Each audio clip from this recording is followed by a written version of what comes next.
Everybody cut up.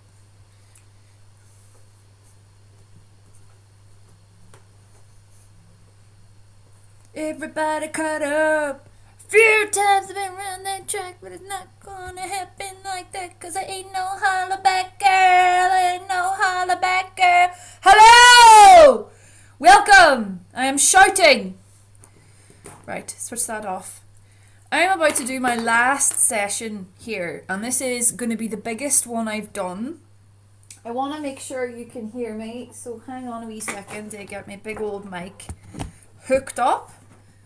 We're going to do something kind of, it's going to be a bit womp today, because I'm going to merge everything I know with everything I've been doing over the last couple of months, and I'm not holding back on anything, because my internet's about to get cut off, and I need to put everything that needs to go into this one session, and then I will disappear, I think.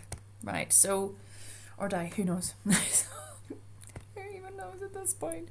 Right, so we have this one, and I'm going to be talking about cognitive dissonance, and how when, as you're aware, I've been looking at restoring the true self, AuDHD, and complex trauma recovery, right, for months on end now.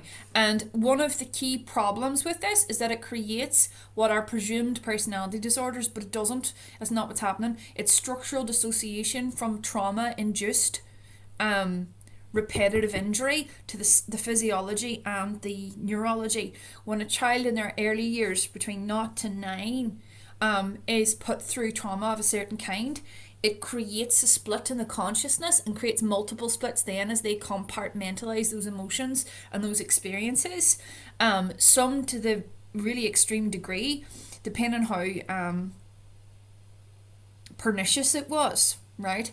And creating this sort of like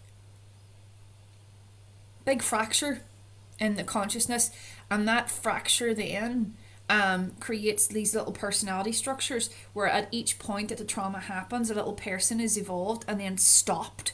It's like someone goes, nope, you can't evolve anymore because there's a wound here. And then they keep switching between those little children forevermore, man, right? But there appears to be two profiles, right, that back up on this issue. So there's AuDHD. Complex trauma in early childhood creates structural dissociation, in extreme circumstances creates dissociative identity disorder, and it takes two different strands based on the form of abuse in early life. It's not an easy topic. I have been through this.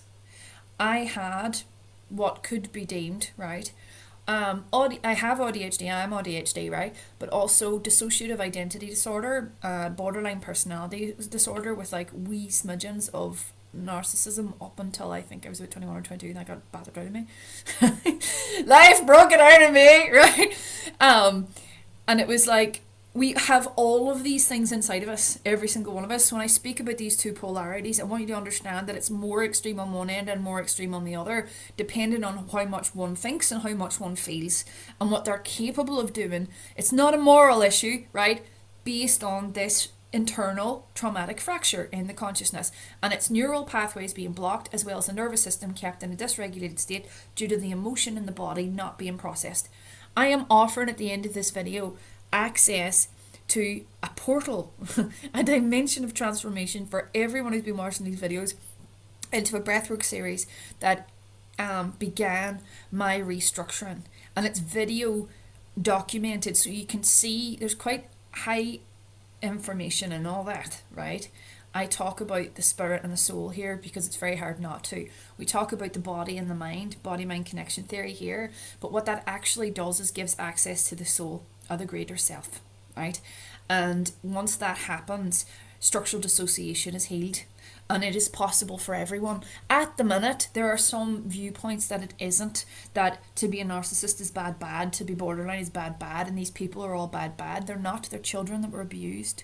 Get over yourselves. And as a consequence, they deserve to be freed, right? Because the way that this physiological and neurological construct feels them is that it keeps them repeating the same patterns with no potential for transformation until connection is restored between their own body and their own mind. And this is way more prevalent than medical, societal, institutional, commercial systems would have you believe. All of them have suppressed this information to some severe degree, right? They don't want this out there, right? Trauma is negated and ignored, because if we were to learn about trauma on a vast scale, we would see that we're being traumatized by the society that we're living in, right? And we would stop blaming ourselves and taking excess medications and destroying ourselves with alcohol and other abuses, right? We would look after our bodies, and we'd realise that there was something nefarious going on. But I'm going to move on from that now, right? Let's go to this, right? Where we're going to look at cognitive dissonance and how it manifests. Oh, before I do, I'll tell you my own personal situation. I lived a life in half, right? And I say this with no blame, right, for anyone involved in the construct of my own neurological programming, right? But all those labels I just identified myself under are illusional, right? They're delusional. All it was is I, in my very early years, was in the care of one who needed care, right? And as a result, I was broken apart psychologically, right? And then ended up with DID, and I didn't know, right? And because medical systems are corrupt, health systems are corrupt, psychological systems are corrupt, they never identified it, and they weren't interested. They also never identified AuDHD. So I spent my entire life self-blaming, self-erasing, and self-abusing through attaching myself to people who were hurting me, and then living their reality rather than my own. Looking 100% at reality was impossible, because my brain kept compartmentalizing every time something harmful happened, and then there a switch would happen between personalities. Now, I had multiple of them, and if you go to the breath work that I've attached at the end of this session today, for you to start your own healing journey of structural dissociation, because I'm going to be frank, it's in every single one of us. Structural dissociation is inside of every single one of us, and we are all neurodivergent to some degree, right? Therefore, we are all susceptible to it. And that breath work, you can see in the videos where all these child aspects of myself were coming in and out and coming in and out and coming in and out, as I unearthed all of the emotional debris that was keeping my nervous system in a state of disrepair, right? I am miraculously alive. I shouldn't be alive, right? And that's a topic still up for debate, but at least I can laugh now about that. Right, so I will move on now to the content here, and it will be triggering, but sit down, shut up, and just accept it, because this is vital knowledge, and I am not congratulating myself in that. It's just I understand the necessity for accessing it today. So I'm going to go to my presentation. So where is it? Where's my wee presentation there, boys? What have we done with it? Right, there you are. Lovely. Right, so we found it. That's good. And we're going to pop it up, and it's part 3 of Restoring the True Self, AuDHD and Complex Trauma Recovery, the Body-Mind Connection Theory. Cognitive dissonance, right? How it's caused and how it's very much a part of structural dissociation. There's a lesser known result of severe structural dissociation formed due to chronic trauma in early childhood. It is the severance of reality as a means of coping, and it is a neurological pattern of survival that embeds, inducing more harmful and traumatizing situations later in life. It perseveres to keep the AuDHD person with structural dissociation from the intolerable nature of their life or experience, utterly destroyed by the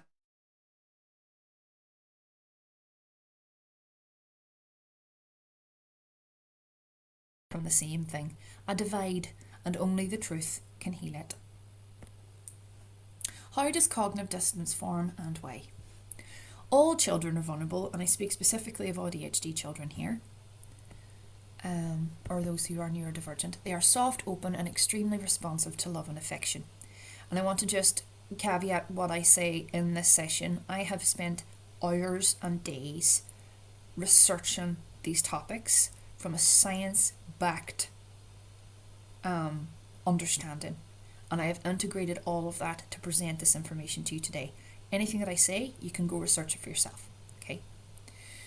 Their innocence leaves them open to traumatizing circumstances and unable to protect themselves from it, particularly from primary carers. The brain and body learn to cope by compartmentalizing their harmful experiences. when this is a chronic pattern of trauma from a parent who is both carer and source of harm, because see the conflict there, source of love and source of harm are one and the same thing. So the only way the brain can cope is by negating one aspect of that. Without severing their identity on a deep neurological level, it's too much to ask of children. Now, unfortunately, we live in a world where this has been running rampant and we're not aware of this. We've also been taught harmful practices to apply to our child rearing that are in fact part of the structural dissociation. Children need attachment and connection in order to survive and thrive and for their neurology to evolve. But everything can be reversed, everything, and this is testament to that. I am testament to that, and so are other people. So the split in reality, time to break the chains. As spoken about before, there are two profiles in existence which form due to complex trauma in AuDHD children. The severity and early nature between 0 to 9 years will cement and deepen the split in reality. Part of them cannot survive without reorganizing facts about the loved person. Love becomes a thing that hurts, which their own biology traps them into.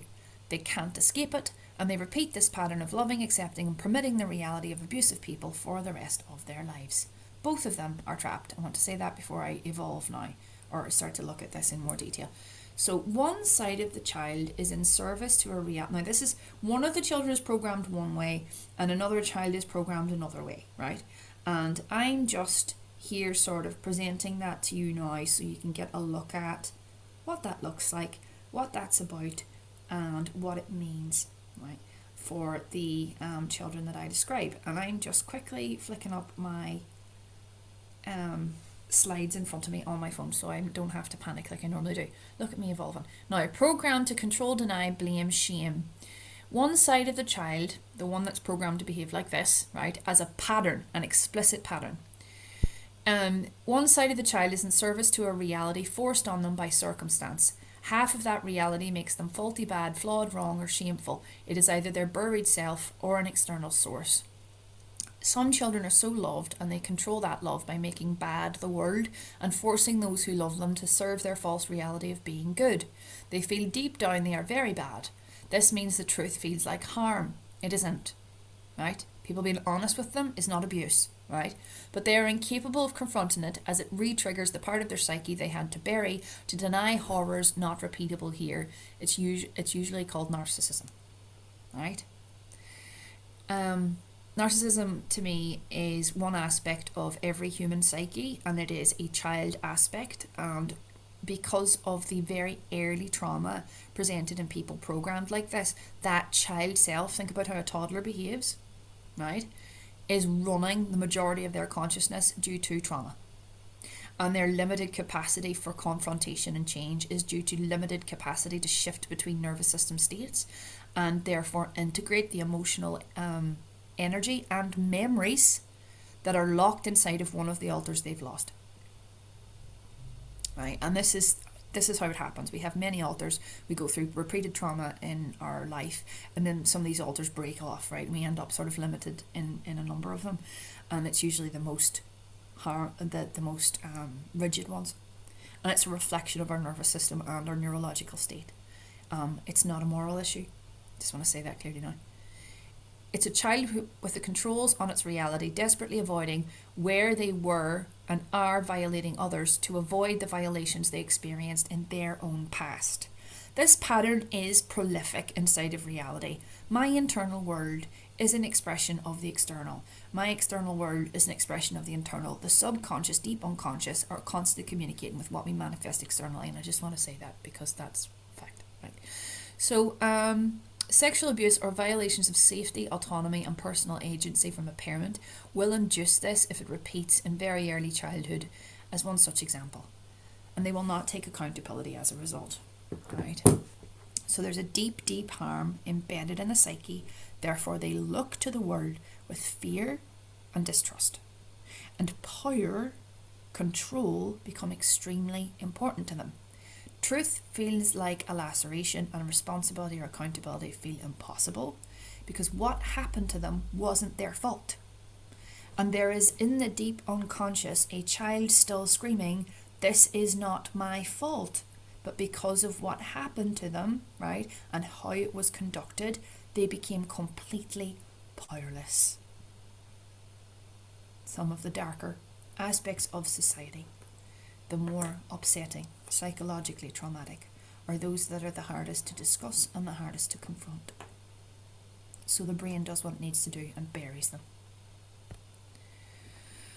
Okay, or programmed to serve others, apologise, work for love, take the blame and be the bad one or the scapegoat, right? So this is the second profile that forms. Children who are victims of severe physical and psychological abuse in early childhood will develop cognitive dissonance in a different way. Because of being reminded they are responsible for everything wrong, they become over-responsible as adults. They take the blame, overgive, overlove, over-explain, and deeply, extremely hate themselves internally. Their source of attack is apparent within them. They fear abandonment. And it is without as well, but they're denying that part, right? And once again, this is sometimes described as borderline personality disorder. It's not a disorder. Personality disorders don't exist, right? This is quite literally one of the alters, right? Recognizing infringements, incapable of accepting the extreme harm that is being placed upon them. And that alter, as they grow, is in denial. And denial is part of their reality as much as it is for the other profile I just described. It's a child with the reins, desperate not to relive the worthlessness programmed into them from deep within. In their reality, they are the bad one, and they can't see abusers, so they hate themselves, and they are hypervigilant to proof around that. So it's another form of suffering. They become abuse blind and defend their perpetrators from a deep psychological fracture and interpreting harm as love. They are very easily controlled because, again, it's an example of structural dissociation due to trauma, and we are literally dealing with a psyche when we are in this state. And I believe it's a temporary state that we come out of based on the alters or the personalities that we take on. But it probably dominates and control on some level because it's the earliest harm. I think that's kind of how it works. They're really easily controlled, and they're really, really emotional. The first one thinks, the other one emotes, and it blinds them. They will not hold harmful people accountable because it would fracture their reality too much and they wouldn't be able to cope with it. So that's how that works. Okay. So let's have a look at this. Borderline can also be interpreted as extreme codependence. So there doesn't need to be extremities of either of these profiles. We can look at them as extremities and see elements of both inside of most relationship dynamics if we're honest with each other. Okay, so symptoms of reality splits in AuDHD adults. Now, I'm looking at the two profiles side by side, and it doesn't need to be as extreme as this, or to have labels, or to have chaos. Simply presentations of each, right? If we are seeing presentations of each, we are seeing structural dissociation at work, right? And it can take on more complex forms per profile or per individual. So the first one, won't and can't see their own mistakes. We'll call that the self-serving one, right? They collect viewpoints from others which affirm their worth, will demonize and project their own shadow onto others who speak truth to them because truth appears to be abusive. Constant repeated gaslighting, baiting, manipulation, intense jealousy and rage, power-driven and weaponizes lying to keep control and power, extremely codependent, sexual and image-based usually, sexually materially driven, extreme, what are you doing to me? Right, okay, I'll give you a second, I was going too fast I think. Extreme preoccupation with people's perception of them. So they are blind to themselves, right? They are attached to an external persona that has been projected upon them that helps them to deny a past violation. And I need to say the word violation for some reason. The next one are repeated violations if it's structural dissociation. So the next one, internalizes all harm and seeks to improve themselves constantly from low self-worth and blindness to good qualities. Hypervigilant to harm, but people pleases in dangerous circumstances. Extreme self-doubt, right? One of them, very certain. The other, extreme self-doubt. That's how we identify the two of them, right? One of them might pretend to be doubtful. No. Certainty, in a contemptuous manner is what you expect from number one. Number two, I just don't know, because they are subtly somewhat aware of the cognitive dissonance and they've handed their power over to external sources, saying, tell me who I am from other people. Okay, they're hypervigilant but people please in dangerous circumstances. They lie to themselves constantly to protect themselves from the truth. They're terrified of speaking honestly about their own reality. They hide effects of abuse to own detriment. They struggle to self-advocate, set boundaries, or stay regulated. There's fear of loss of love, yet unaware they aren't receiving any. Extremely codependent, connection, fawning. So they're driven by connection and fawning, right? So their own desire for connection and then the little smidgens that they get. Okay, so what caused it?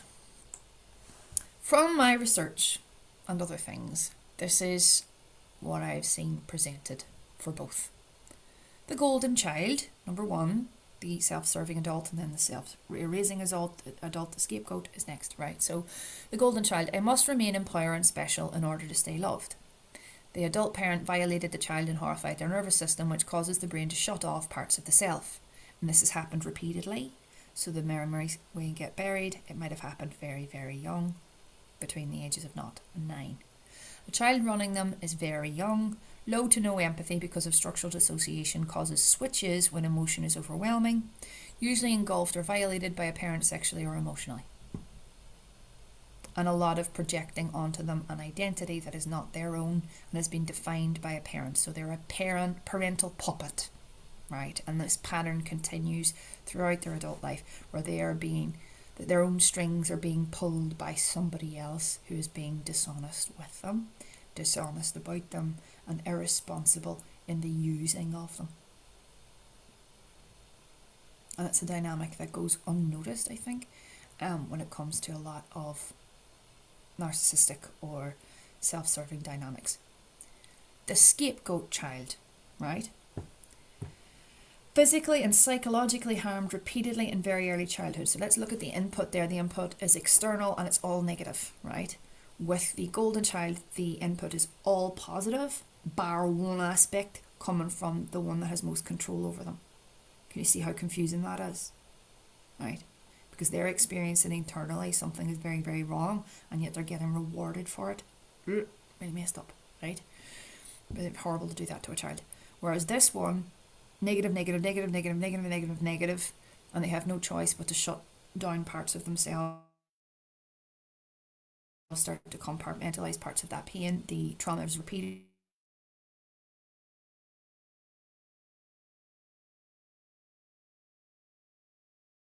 Overactive emotional intelligence and hyper empathy, which deletes their own self, a survival tool. Truth would feel like death. That's because they want to keep the connection with the parents who are harming them because it's the only thing keeping them alive, and they may do it with denied terror. There will be terror internally that is destroying their physiology and their psychology. Their whole profile is being eaten from the inside out due to extreme stress and fear. But they have to override that in order to create a narrative that supports the harmful parent. And the brain then, over time, starts to automatically do that, where it over-empathizes and makes up stories around the parents. They will then start to do that with abusive people in their future, over and over and over and over again, so the cycle repeats. And the tragedy of both these profiles is that these are harmed children who cannot access their true selves due to the nature of AuDHD, the vulnerable platform that holds their psyche and their physiology and how sensitive it is. And to get them back into a state of centeredness where they can feel their feelings at depth and it doesn't register as extreme harm, trauma, or disaster, it takes time. But none of it is their fault, and they can come into wholeness. They can. And that's what this session is about. And you might have heard different somewhere else. I don't care. Now, here are the two profiles in a different way now. How are they alike?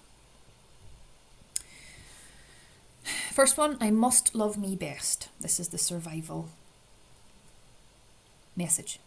Very, very young lad. Think about it. A toddler would say that. I love me best. Nope, I have to look after me because everybody else is telling me lies. And I know they are, and there's nothing I can do about it. What is going on?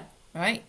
So the inner child there that has been harmed knows Something is amiss, right? With their core sense of reality. Some carer has violated them and been dishonest with them and is gaslighting them by being super nice to them while doing bad things, right? And they know that, so they have low to no trust. And when there's no trust, they're in fear state. When they're in fear state, there's no empathy. And stop, right? And that runs in the underneath constantly. Over time, they completely disconnect off from that sense of fear, right? And they dissociate further, involving dissociative identity disorder with low empathy. It's really quite dangerous, right? It's dangerous for the child, it's dangerous for the adult, it's dangerous for the world, right? Anyway, so let's talk about these rascals. Now, they felt immediately, so narcissist is an AuDHD child with structural dissociation and possibly dissociative identity disorder depending on the severity. They felt immediately, I am very bad, I am wrong, my parent is bad, my parent is wrong, all at once, before their body or brain could cope with that. Something awful happened, and happened repeatedly. Horror in early childhood causes the brain to compartmentalize vulnerability, sensitivity, and openness. It's a survival skill. They cannot physiologically process the violations. They have to be chronic and repeated for structural dissociation to occur. And I will tell you this now, they don't need to be at the severity that I'm talking to for structural dissociation to happen or be apparent inside of an individual. So if you're watching this as an adult and you feel that within yourself, you're probably correct. I believe it's in most people. All people. No. They cannot physiologically process the violations. They have to be chronic and repeated, usually an engulfing, irresponsible and triangulating parent dynamic. Possible sexual or emotional abuse repeated between 0 to 9 years due to the nature of the pattern. Right? That's where the confusion is coming in. They have to gaslight themselves to survive. So everything that they project outwards is what their internal self is doing to them. And, alright, I'll talk about that at the end. I'll not chat about it now, right? But I must love them best. For the other profile, borderline, is an AuDHD adult with traumatic structural dissociation and possibly dissociative identity disorder. Look at the avoidant and anxious profile here. Also same, right? It's the same information at different gradients, right? I'm giving it to you on its extreme so you understand how it evolves, right? And how we are all playing out these dynamics in our lives. This child felt immediately, I am very bad, I must fix this for my mummy and daddy and do better. They did not. They had to go into denial with regards to the parent because they needed the parent, deeply cared for the parent, and had to survive with the parent. And this was reinforced constantly.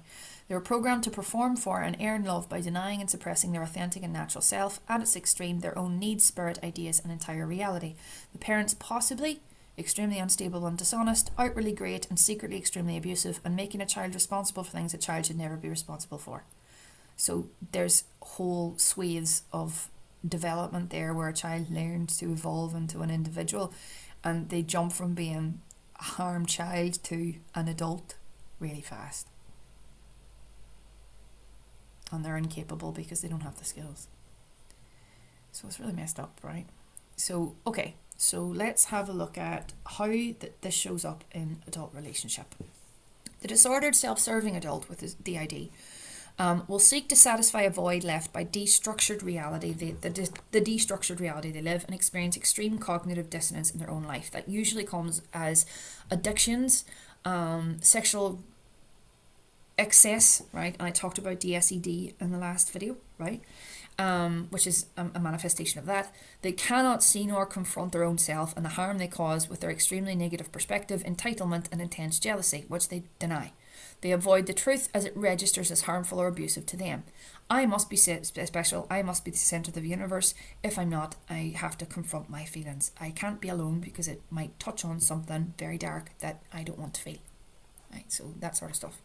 The disordered self-erasing adult with ADHD and dissociative identity disorder will attract a partner who is self-serving, and the children who did not complete their development and are running their personality selves, right, in this split state, will be repeatedly re-traumatized, incapable of evolving due to the constant switches between personalities at a deep psychological level. This will drive them to dorsal vagal freeze state permanently. Eating disorders, anxiety, body dysmorphia. There will be addictions of a kind, but mostly addiction to relationship. They'll be isolated, agoraphobic, all this stuff. This was me. Yeah. And also extreme masking, so nobody knows that this is the stuff that they're dealing with. Right. Once the self-erasing adult starts to face their denied pain, healing begins. They can transform their psyche and nervous system through the body-mind connection. They are similar, right? They are similar. One externalizes all their pain, one internalizes it. It could be simplified in that way. Now, this is Dr. Joe, right? And two things Dr. Joe taught me. And Dr. Joe's a neuroscientist and he's also a wonderful human being, and I owe him my life. Not just once, 1,000 times. I have the deepest and most earnest respect for this gentleman, and I know he'll take the mickey out of me for that. But I want you to have a look at his thesis. I want you to look at all his work. Everything that I have produced is merely a substratum of everything that he has already been doing for decades. And I would not be this or be where I am now without him. And yes, go check him out. So two of the things he taught me was to thine own self be true, and there's no such thing as a hopeless case, right? And it says at the top of the page there, connection is the cure to our own self. In order to heal all of this, rather than externalizing, projecting, attacking, self-erasing, we turn inward and we create connection internally. And if you look at all of my videos, right, from previous, where we've taken, the entire process of learning and development in children with AuDHD, we are looking at a complete restructuring of how identity forms, selfhood forms, health and well-being can be secured for the future based on connection to self. And it begins with connection to self. And creating that connection between the body and the mind, and allowing that to become first, last, and always the focus inside of everything we do from now on. Severe interpersonal trauma in early childhood causes these issues. In adulthood, true and deep relationship between our minds, our bodies, and a third self, and I will talk about this now, the eternal soul, will restore the body and mind to full consciousness. They are both the same, with elements of each other in each. Right? So both of those profiles, the narcissist and the borderline, or the avoidant and the anxious, they are both the same, with elements of each other in each. Any of those profiles I just mentioned are a reflection of structural dissociation, which is extremely common and is a result of early childhood trauma. And trauma for AuDHD children is so possible because of their sensitivity. And their nervous system adapts to that harm when the emotions are not processed. And I will talk to you about emotion processing in a second. Their lives reflect exactly what their mind was forced to do to survive, and anything rooted in lies will not survive. They deserve wholeness, freedom, peace and love, each of them, and it's themselves who will provide that for them, as described at length in the body-mind connection theory. So we turn the child to themselves and to understanding and learning naturally from within themselves. And this structural dissociation doesn't need to occur and can also be reversed. The way to free all the lost children. Bing, bing. I love this quote, and it is my favourite quote of all time. And that's big for me, right? Because it's very hard. I engage in a lot of media, right? Literature, film, psychology, all the rest of it. This is my favourite. Where love rules, there is no will to power. And where power predominates, there love is lacking. The one is the shadow of the other. Carl Jung.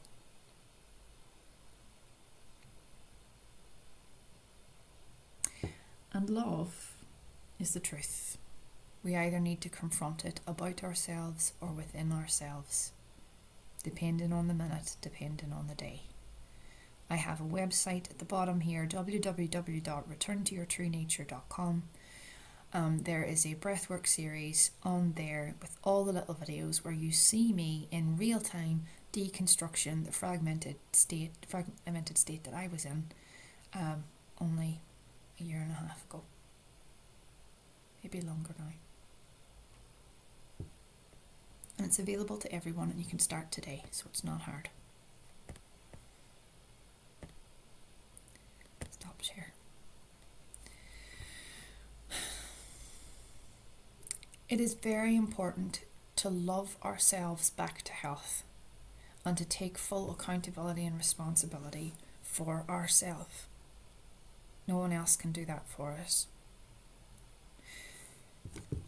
Our challenge here in this lifetime is to recover everything we lost and do it with grace and respect to everything that arrives within us or arrives up from us as a result.